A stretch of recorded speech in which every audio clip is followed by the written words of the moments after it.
Bonjour à tous et bienvenue dans On se voit, le podcast fait pour tous ceux qui en ont un peu marre des applications de rencontres. Je suis Maë Paris et une fois par semaine, je vous présente des profils de personnes dont le cœur est disponible.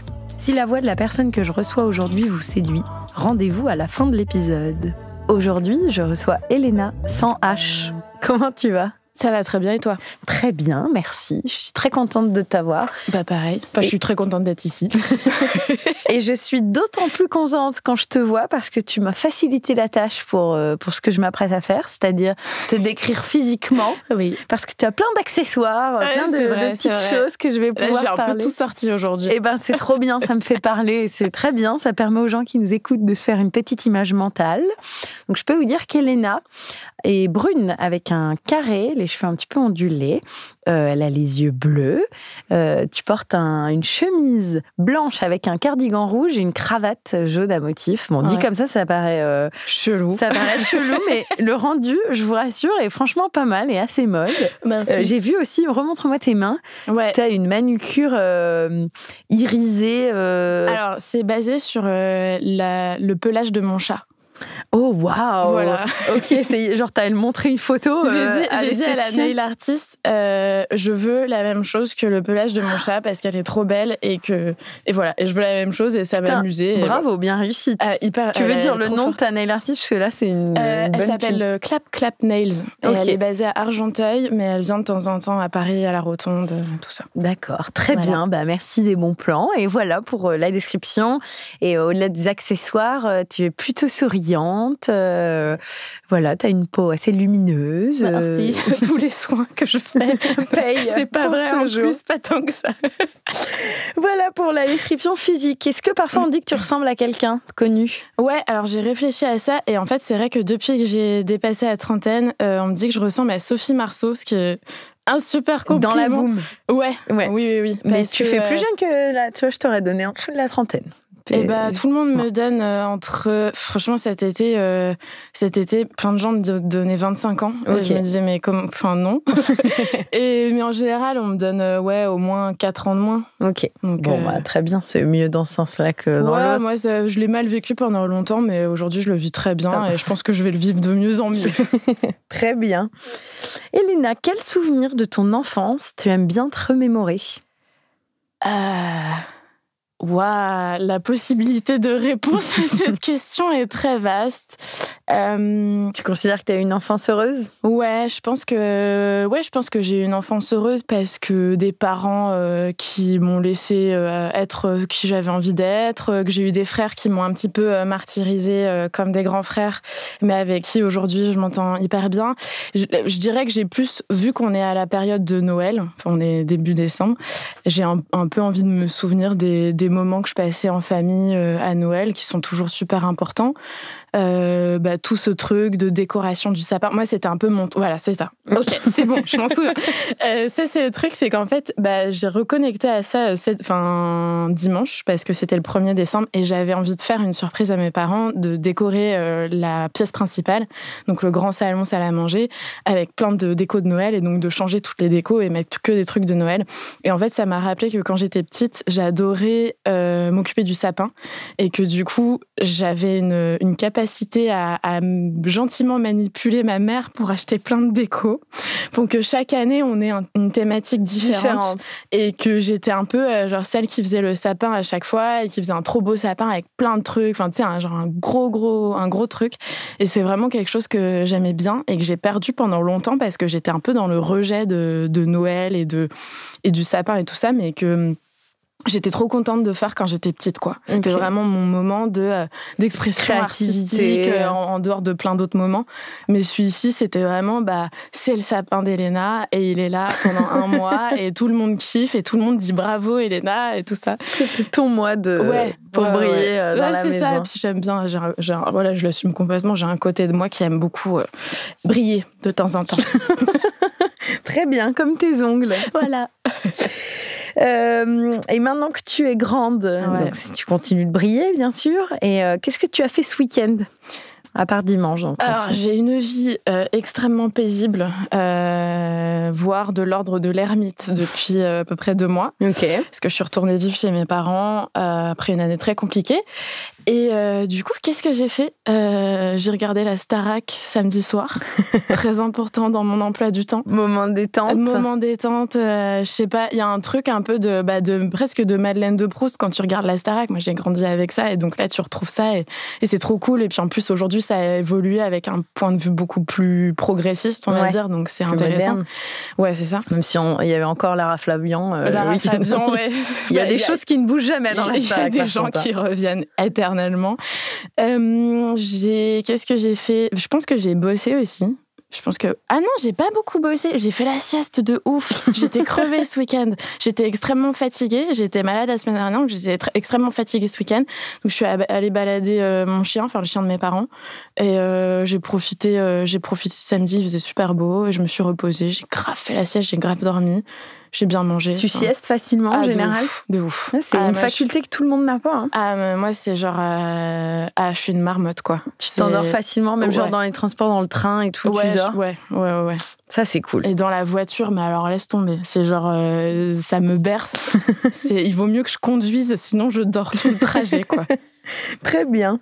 Est-ce que tu as une passion un peu originale que tu pourrais faire sans te lasser ? C'est pas très original, mais c'est danser.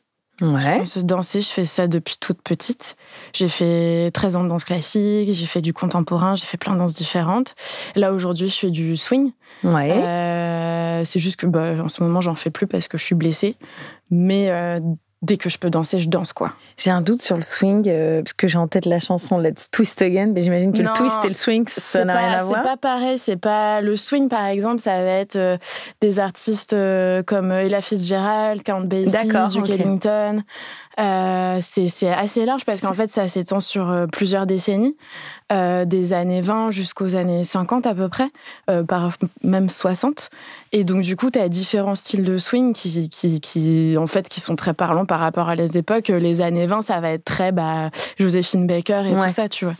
Mais moi, je sais pas, je suis tombée complètement amoureuse de cette danse parce que je suis tombée amoureuse de la musique et de la culture et de tout ce qu'il y a de sociologique autour de cette danse, que c'est une danse afrodescendante. Et moi, je suis très curieuse et j'adore apprendre des choses.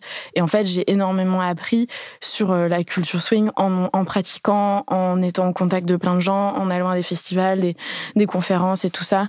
Et c'est vraiment un truc qui me passionne et j'ai trop hâte de pouvoir retourner sur les pistes. Trop cool. Très bien. Et est-ce qu'il y a un truc que t'aimerais faire mais que tu ne fais jamais ? J'aimerais bien être plus aventurière. Je suis une grande anxieuse quand même si j'apprends à tempérer ça et à gérer ça. J'ai quand même des moments de grande anxiété. Et du coup, pour moi, de pas connaître l'environnement dans lequel je vais, ça t'empêche de faire plein de trucs. Ouais. Et par exemple, j'ai un peu cette espèce de fantasme d'être une meuf qui part faire une semaine de rando en Bretagne, en sac à dos, machin. Après, je suis un peu princesse sur les bords dans le sens où j'aime bien avoir du confort, mais j'aime bien aussi être entourée de personnes qui vont m'aider à sortir de ma zone de confort. Et tout en respectant aussi mes besoins, parce que je peux pas non plus rentrer dans des zones d'anxiété, de stress, de panique et tout ça. Enfin, je me connais vachement bien. Et du coup, je sais ce qui est juste pour moi et ce qui l'est pas. Mais c'est vrai que ce truc de me dire, allez, vas-y, j'y vais... Je vais juste aller parcourir un truc pour aller juste admirer un paysage, rencontrer des gens et tout ça. T'as du mal à le faire. Ouais, tu peux commencer petit. Genre, tu te dis, allez, aujourd'hui, je vais dans le bois de Vincennes toute seule. Ouais. Je me fais le tour du bois de Vincennes toute seule. Je le fais, ces trucs-là. J'ai aucun problème à être toute seule, mais sur un court temps et pas très loin de chez toi. Après, je dis ça, mais en même temps, cet été, je suis partie 3 mois à La Rochelle. Je connaissais pas la ville, je connaissais personne. J'ai bossé en restauration parce que j'avais envie de changer de métier l'espace d'un temps et j'avais besoin de prendre du recul sur ma vie parisienne. Et ça, pour le coup, y a plein de gens qui, a posteriori, m'ont dit, mais ça, c'était hyper courageux de faire ça. C'était sortir de ouf de ta zone de confort. Complètement. Et je suis très contente de l'avoir fait, mais c'est pas pareil. C'est pas genre l'aventure nature, tu vois. Ouais, je comprends. Très bien, c'est moins sauvage. Ouais. Si tu peux prendre ton iPhone et dans tes photos, dans les recherches, est-ce que tu peux taper le mot « moment » et tu nous montres ce que c'est, la dernière photo. La dernière. Ouais. Là, j'en ai une qui apparaît ici, celle-ci. Qu'est-ce que c'est ? C'est toi dessus ? C'est une vidéo. Alors ouais, je fais de la création de contenu vidéo. Et du coup, c'est moi qui raconte... justement, qui raconte ce moment où je suis partie de Paris. En juin, je savais que j'allais partir de Paris pendant au moins 3 mois. Et en fait, tous ces moments où j'ai réappris à apprécier les petites choses que j'avais détestées à Paris en 2024. Très bien. Et en fait, je raconte un peu cette transition de genre, en fait, je me remets à apprécier les choses que je détestais, mais parce que aussi, j'ai cette possibilité d'être à La Rochelle pendant 3 mois et pour moi, c'était... prendre de la hauteur. Ouais, et puis c'était synonyme d'espoir aussi, à ce moment-là, de partir pendant 3 mois, quoi. Très bien. Voilà. D'accord. Et t'as kiffé la restauration ? Non. Ah. Ok, donc c'était un one-shot. Ouais. Après, j'en avais déjà fait quand j'étais plus jeune parce que j'avais envie de vivre cette expérience-là. Ça faisait un peu pour moi partie des métiers qu'il fallait faire. Ouais. J'ai des métiers difficiles. En job d'été, quoi. Ouais, voilà. Et j'avais fait, et puis là, c'est pareil, je l'ai refait, et c'est confirmé que c'est pas mon truc. C'est pas pour toi. Ouais. Est-ce que t'es le genre de meuf qui fait son lit le matin ? Pas tous les jours. Pas tous les jours, j'apprends à le faire parce que c'est quand même visuellement très agréable de faire son lit, de dire « Ah, c'est cool quand même ». Le problème, c'est que vu que je vais souvent faire la sieste, en fait, genre, je le fais et je le défais en permanence. Un lien à ton lit tout particulier. Ah ouais, oui, et puis bon, je sais pas, c'est l'hiver, il fait froid. Je suis moins inactive. Enfin, c'est pas que je suis inactive, c'est juste que j'ai besoin de repos. Après une année difficile, que j'écoute mon corps a envie de se reposer. On y va. Et il y a des moments où je suis beaucoup, où j'ai moins besoin de ça, mais voilà, c'est très comme bien. ça. Si tu pouvais revivre un moment ou une journée de ta vie, tu choisirais quoi ? Ou laquelle Tout de suite, le premier truc qui vient en tête, c'est un examen de danse classique, le dernier examen de danse classique que j'ai fait quand j'avais 17 ans. On devait faire une improvisation, donc on avait une partie chorégraphie classique et on avait une autre partie, on devait faire une improvisation sur un morceau et improviser soit du contemporain, soit de la danse classique. Et en fait, j'aimerais bien refaire ça. J'aimerais bien refaire ça pour improviser une chorégraphie qui me corresponde davantage avec une musique qui me corresponde davantage. Ok. Ouais. C'est marrant que donc c'était il y a plus de 10 ans et tu repenses encore à cette journée en disant j'aurais dû faire ça. Ouais, parfois c'est juste des moments où tu te dis en fait tu te connaissais pas suffisamment, tu t'écoutais pas suffisamment et t'as fait ça pour faire plaisir à d'autres gens, mais en fait c'était pas toi, donc du coup tu l'as pas pleinement vécu et t'as une petite once de regret. De manque. Bon, après, à 17 ans, t'étais pas une autre personne aussi, mais c'est pas pareil. C'est une période où tu te cherches. Complètement. Et puis, à ce moment-là, c'était plein de choses. Enfin, voilà, c'est l'adolescence, quoi. T'as kiffé ton adolescence ? Non. Franchement, ça a été ardos. Ok. Vraiment, vraiment compliqué sur plein de sujets. Pas des bons souvenirs. Non. Il y a une trend, TikTok, qui liste les choses qu'on ne voudrait surtout pas à notre mariage. Je sais pas si tu l'as vu. Non. Bon, en gros, c'est des gens qui se filment et qui disent, en gros, je pète un plomb si à mon mariage, tac, tac. Enfin, je pète un plomb. Je suis dure, mais voilà. Ouais. Est-ce que toi, t'as une idée des tiennes ? Genre les trucs que tu ne voudrais surtout pas à ton mariage ? Des mecs avec des slims sans chaussettes et des chaussures en cuir.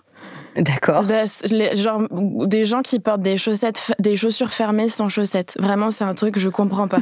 Je comprends pas le concept. Tu vas faire la chasse aux chaussettes à ton propre mariage. Ah non, mais alors pour le coup, je suis ouverte d'esprit sur pas mal de choses, mais au niveau du style, pour moi, c'est important. Et vraiment, je respecte plein de choses, mais il y a des trucs comme porter des chaussures sans chaussettes, ça me met hors de moi. Même au-delà du style, c'est de l'hygiène. Hein. Mais personnellement, je trouve. Il y en a plein qui vont mettre les chaussettes basses et tout ça. C'est fini, en fait. C'est fini. Maintenant, assumez vos chaussettes. Voilà. Très bien. Ok. Donc, à mon mariage, tu pourras le mettre sur ton faire-part. Ouais. Venez en chaussettes. Très bien. En parlant de mariage et donc de relations amoureuses, qu'est-ce que tu détestes le plus chez les mecs que tu peux rencontrer parfois ? Les mecs qui disent qu'ils savent pas ce qu'ils veulent. Et en fait, Tout simplement parce que ça cache plein de trucs. Ouais. Ça cache un manque de travail sur soi, ça cache un manque de sincérité avec soi-même, un manque de maturité émotionnelle. Ça te gonfle, ouais. Ah, ça me gonfle de ouf. Franchement, enfin...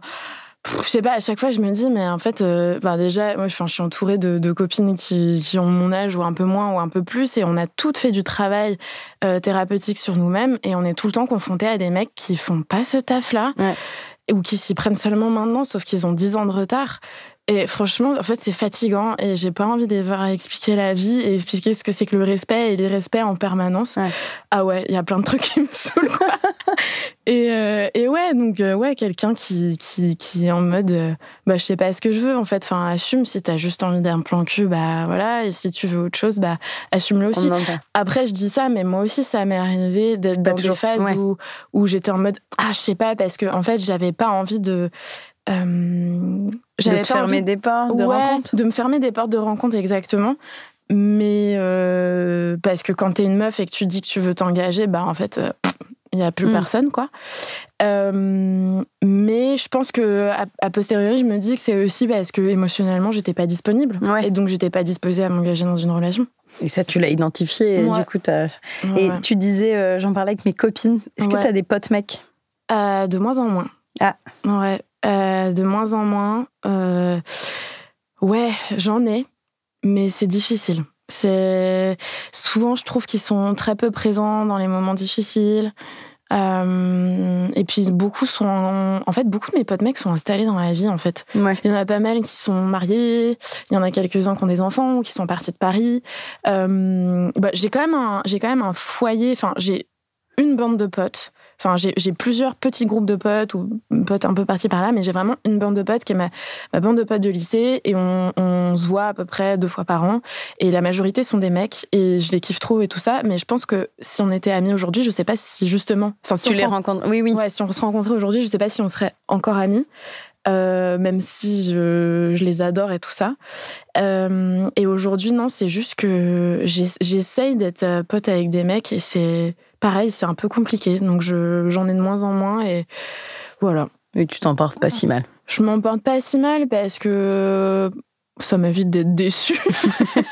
Non, après, j'ai pas envie de leur jeter tout ça. Enfin, j'en ai quelques-uns, mais ouais, c'est pas les relations les plus évidentes. Ok.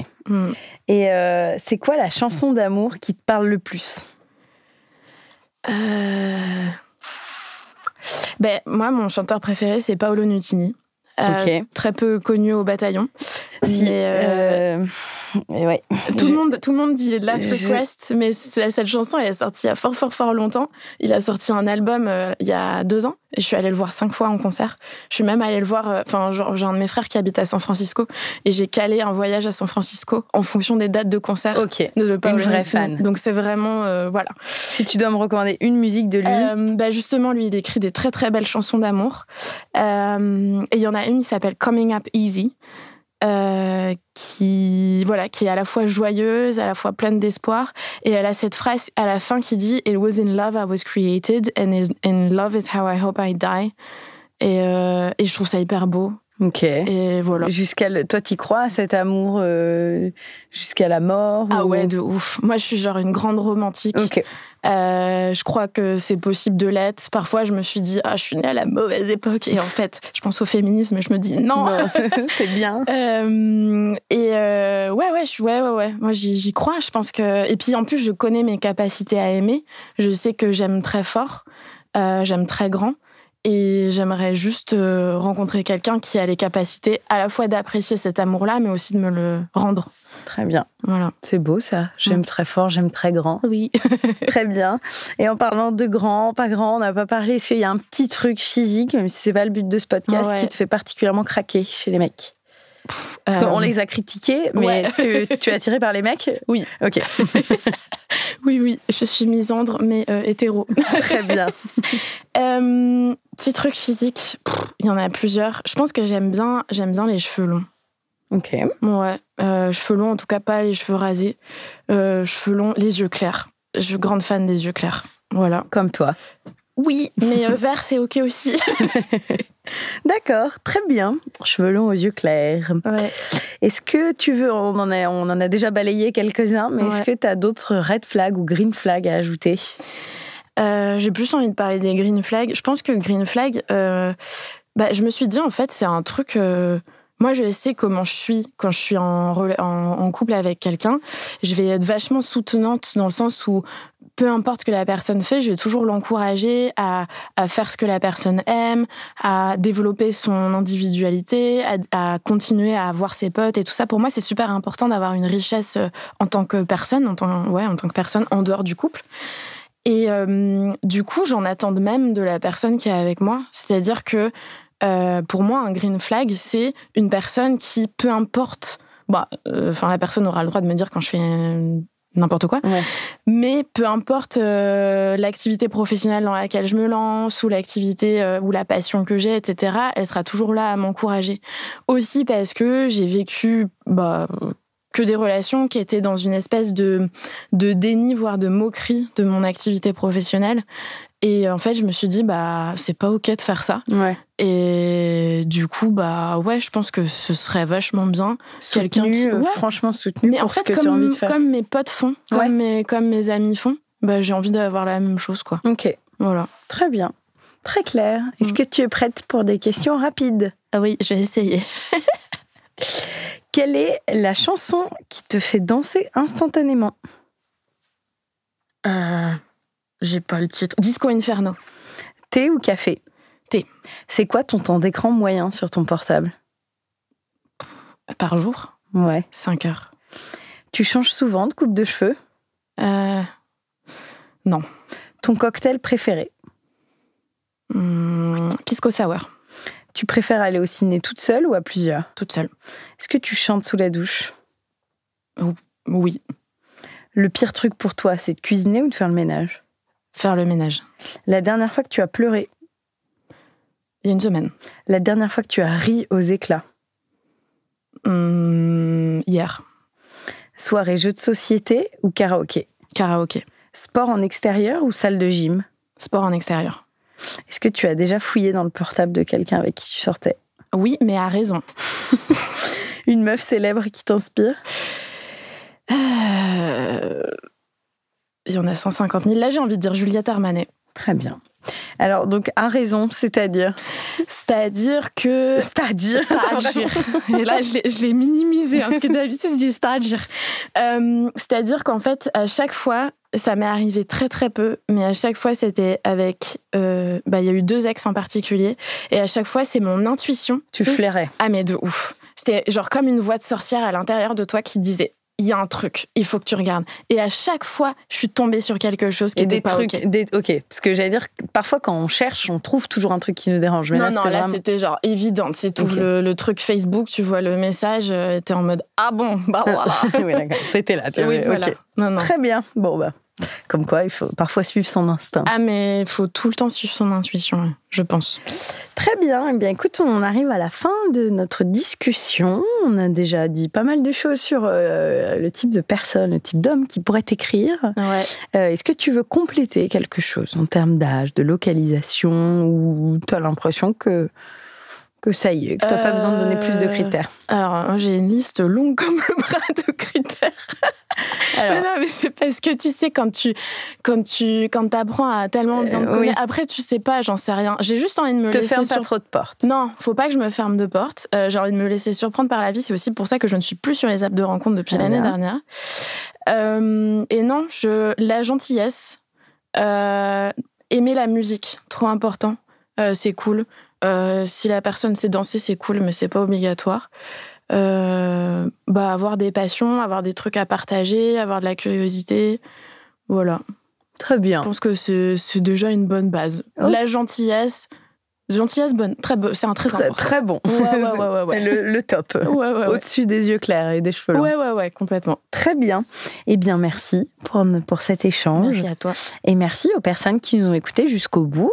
Si la voix et le profil d'Elena vous intéressent, si vous êtes séduit par son éloquence et la façon qu'elle a d'exprimer ce qu'elle aime et ce qu'elle n'aime pas, si le style est important pour vous et qu'il ne vous viendrait pas à l'idée de porter des chaussettes basses, Et enfin, si pour vous aussi la sieste est une activité à part entière, rendez-vous dans la partie J'ai un crush de notre page Instagram On se voit. Vous pourrez écrire directement à Elena et elle choisira ou non de vous répondre. Merci Elena. Merci à toi. Et à bientôt dans On se voit. On se voit est un podcast original imaginé par Maë Paris et Jérôme Lavilla. Merci aux équipes Engel de nous produire et de nous accompagner dans cette aventure.